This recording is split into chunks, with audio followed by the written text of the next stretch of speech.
#1 recruiting class in the country. USC Trojans back in the top spot with the commitment of Mark Bowman. And Steve, the last show we were on, last Thursday, you were adamant that things were heating up between USC and Bowman. I cut the clip, I tweeted it, all that, so it's out there. But when did you realize Mark Bowman was going to be a Trojan? Because you were essentially saying as much in that clip. Well, that day, we added it into the show. When we did the original script for the Wiltfong Whip-Around last Thursday, that was not a segment. And then it timed up correctly about 15 minutes before we went to record that Mark Bowman intel really landed and heated up there for us. But look, I talked to Mark Bowman's father, talked to sources regarding that recruitment, and it was rapid. USC's movement from no better than third to first. Yeah. Georgia was the leader, in my opinion. I think they had a big gap over Texas, even based on what I was hearing there. But USC, relentless recruitment, opportunities on and off the field, close to home, close to family, for a program on the rise.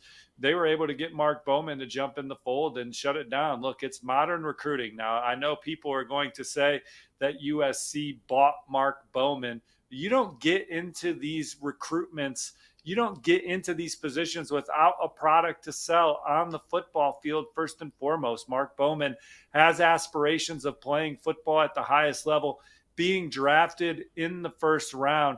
And if he didn't believe that USC was a place, an offense, and a program that could get the best out of him on the football field, they wouldn't have been at the table. Now, certainly Georgia, what they've done at the tight end position, multiple visits to Athens, that was an enticing and exciting opportunity. And I think that they gave Georgia an opportunity to make a maneuver late in the process at the end here, as I struggle for my words. But what USC, the package on and off the field, was too much to pass up on. The opportunity to play close to home for this program, the opportunities from an NIL perspective. He is committed to USC, locked in with the Trojans, not expected to take any other visits, and is excited to play for the home team. Well, that was my next question. What about Georgia and Texas? Any shot, or is it over? I think it's done. I think that Mark Bowman is set to play his college football at USC. Now, look, we're still learning some of these intricacies of modern recruiting, but based on what I know right now, I think he's locked in and ready to play at USC, and those other programs are already on the other targets.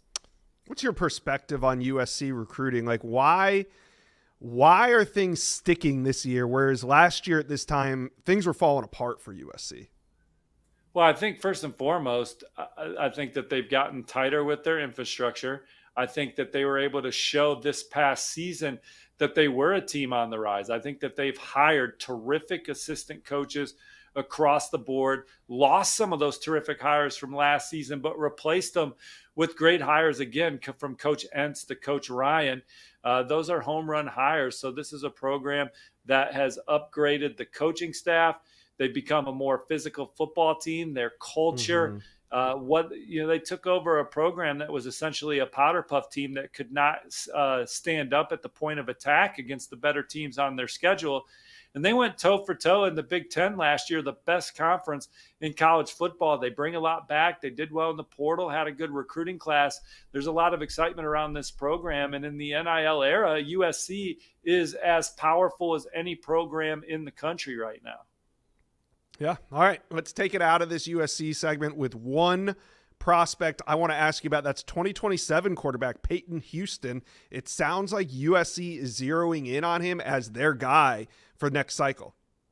Yeah, that's what I'm told. That's what I'm hearing out there for USC. They have Jonas Williams committed in the 2026 class. They flipped the 4-star from Chicagoland from Oregon. And in the 2027 cycle, obviously Ryder Lyons, 5-star quarterback. He's in 2026, but he's going to take an LDS mission following his senior year. There were times where it looked like he was trending heavy to USC. BYU and Oregon are the front runners right now. My RPM is on the Ducks, but certainly not sleeping on BYU coming into summer official visit season.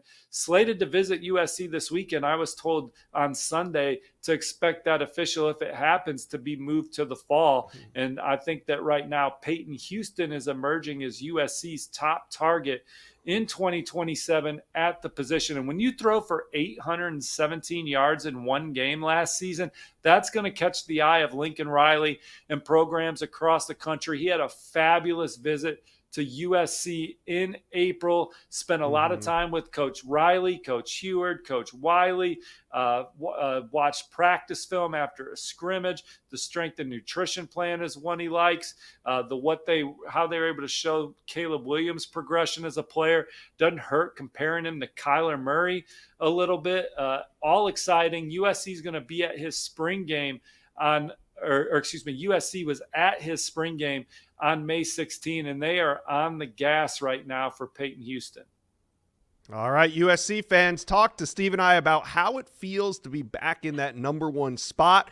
And tell us, why do you guys think this year's different for USC recruiting? Put it in the comment section below.